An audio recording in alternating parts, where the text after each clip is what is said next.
Pasar akhir-akhir ini emang sangat boring. Mungkin banyak dari kalian yang sudah kecewa dan lelah dengan narasi akhir tahun lalu ketika banyak orang yang bilang playbook di tahun 2025 awal akan semanis itu.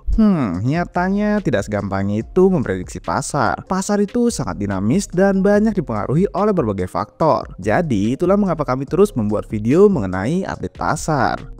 Nah, kira-kira ini sentimen pasar sangat dipengaruhi oleh politik Amerika Serikat. Harapan para crypto bros tentang Bitcoin sebagai cadangan negara dan regulasi yang lebih welcome terhadap kripto pun masih terdengar dan banyak yang berspekulasi. Namun, apakah itu akan terjadi dan membuat sentimen jangka panjang bullish atau semakin besar harapan, semakin besar juga dampak kekecewaannya? Nah, menurut Arthur Hayes, BSR dan regulasi kripto adalah hal yang dapat merugikan bagi industri kripto baik secara lokal maupun secara global.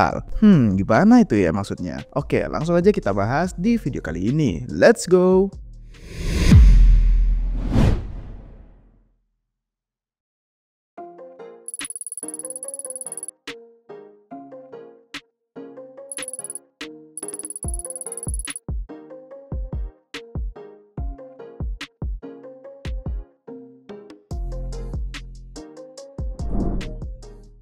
Cadangan strategis Bitcoin.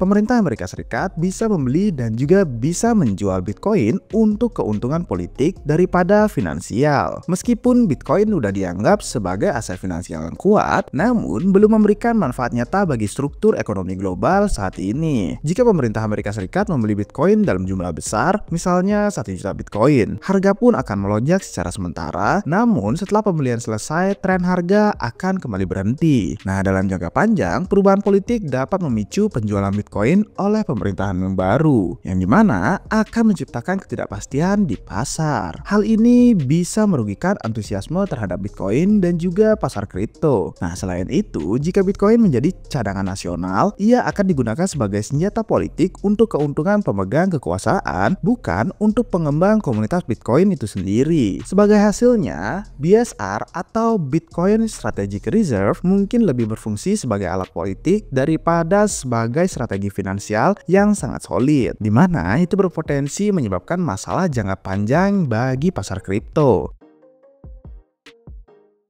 Regulasi kripto.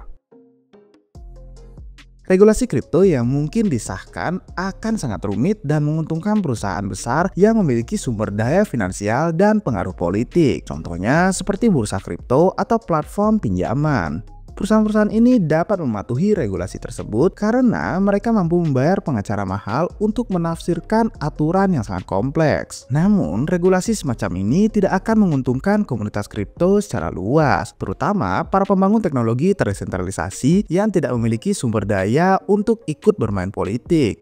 Regulasi ini berpotensi untuk memperkuat monopolistik dan tidak akan mendukung inovasi yang sesungguhnya. Atau dalam kata lain, lebih memperkaya perusahaan besar seperti Coinbase atau BlackRock. Nah, bagi para pendiri startup yang berharap regulasi ramah kripto di Amerika Serikat, kenyataannya bisa sangat berbeda. Dengan peluang inovasi yang lebih terbatas dan persaingan yang dihalangi oleh aturan yang menguntungkan hanyalah bisnis besar. Sistem baru keuangan global. Nah, dari sisi Arthur, ia mempunyai keinginan terkait dengan reformasi sistem keuangan global. Dengan melihat sejarah keuangan dan peran dolar dalam tatanan ekonomi dunia, sejak perjanjian Bretton Woods tahun 1944, dolar Amerika Serikat telah berfungsi sebagai mata uang cadangan dunia. Dengan aset cadangan yang berubah-ubah dari emas sejak tahun 1944 hingga 1971 ke petrodolar 1971 ke 1994 dan akhirnya ke cadangan falas eksportir global sejak tahun 1994 hingga hari ini. Menurut Arthur, bahwa China yang merasa tidak puas dengan statusnya sebagai kekuatan junior Pax Americana kini mengurangi pembelian obligasi Amerika Serikat dan beralih untuk menginvestasikan surplus ekspornya dalam aset yang tidak terkait dengan dolar.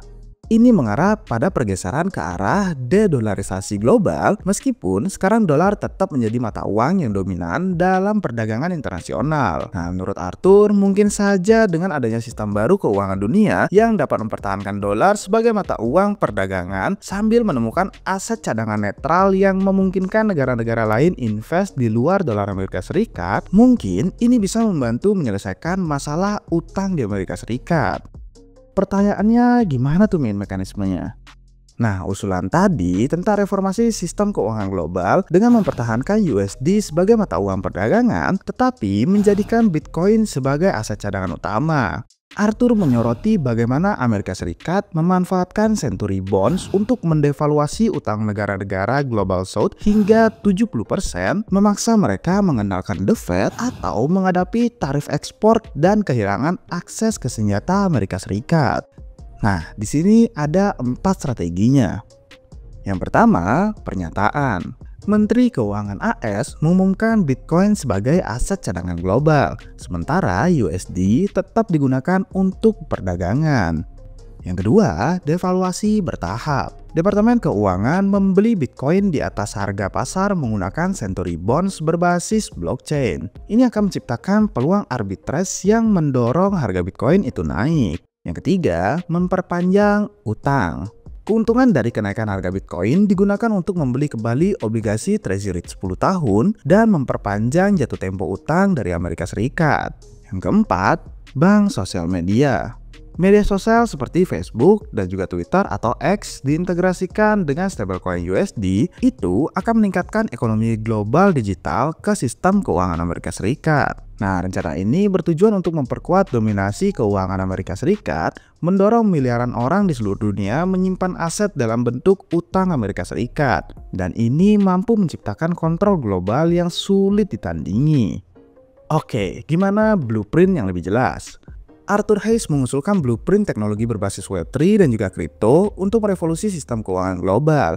Ini akan menggantikan perang bank tradisional dan memperkuat dominasi USD. Apa saja rencananya? Oke, ini dia cakupan rencananya. Yang pertama, dolar digital, stablecoin yang kita kenal sekarang serta bentuk sintetisnya.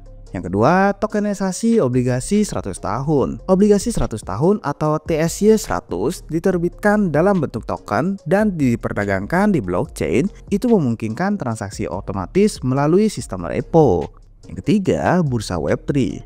Bursa yang terdesentralisasi untuk perdagangan stablecoin, obligasi, dan wrap Bitcoin dengan akses global melalui ID yang terverifikasi. Nah, dengan sistem ini, Departemen Keuangan Amerika Serikat dapat mengontrol pasar Bitcoin, dolar, dan juga obligasi, serta menciptakan sistem keuangan global yang lebih terdesentralisasi tanpa ketergantungan pada bank besar.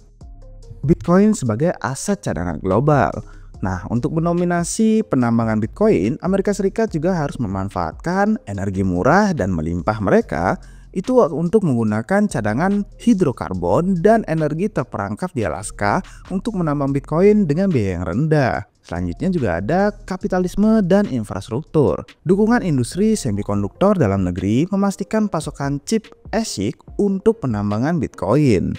Nah, agar strategi ini berhasil, Amerika Serikat perlu melindungi Bitcoin secara hukum, memastikan kebebasan operasi bagi penambang dan juga operator node tanpa regulasi yang ketat. Arthur Hayes juga mengusulkan undang-undang untuk melindungi kebebasan beroperasi penambangan Bitcoin dan peserta blockchain publik, menjadikan kripto sebagai bentuk kebebasan berbicara yang tetap dilindungi. Nah, dengan undang-undang ini, Amerika Serikat dapat menguasai hash rate dari global, mendorong investasi besar di sektor energi dan juga semikonduktor, serta memperkuat simbiosis antara pemerintah dan juga industri kripto. Arthur juga menyoroti beberapa keunggulan Bitcoin dibandingkan obligasi negara, seperti kode yang stabil, tidak bisa diubah sepihak, itu akan menjamin kepercayaan. Akses global, bisa diperdagangkan kapan saja dengan adanya koneksi internet. Derivatif energi, menjaga nilai berdasarkan surplus dari energi. Dia juga memprediksi negara-negara dengan surplus perdagangan akan mulai menyimpan Bitcoin sebagai cadangan tanpa menggunakan dolar sebagai mata uang perdagangan global. Oke, dari strategi itu apa dampak politik dan ekonominya? Yang pertama, politik Amerika Serikat. Jika Partai Republik mendukung kripto, mereka bisa mendapatkan dukungan besar dari para pemegang Bitcoin yang semakin kaya. Yang kedua, reaksi global. Negara seperti China mungkin lebih memilih sistem yang mempertahankan dolar untuk perdagangan, tetapi menggunakan Bitcoin untuk cadangan negaranya. Yang ketiga, regulasi. Arthur skeptis terhadap kemajuan regulasi yang mendukung kripto, meskipun harga Bitcoin naik karena ekspektasi tersebut. Oke, lantas apa strategi ke depannya? Arthur mengajak Crypto Bros atau kita semua untuk lebih aktif dalam politik guna memastikan kebijakan yang mendukung Bitcoin serta desentralisasi keuangan. Bukan hanya sekedar mengandalkan spekulasi pasar atau protes secara digital saja. Oke guys, itu dia pembahasan update market hari ini yang dimana terlihat masih sangat bimbang ya. Terlebih dalam hal politik pasti ada pro dan kontranya. Jadi gimana tanggapan kalian guys mengenai rencana Trump ke depannya tentang regulasi dan juga cadangan Bitcoin Reserve? Apakah itu hanya akal-akalan politik atau memang akan tulus mengembangkan industri kripto? So, berikan komentar kalian di bawah ya guys. Apa saja keuntungan dan resikonya? Oke, sekian aja untuk video hari ini. Sampai jumpa di video selanjutnya. Cheers!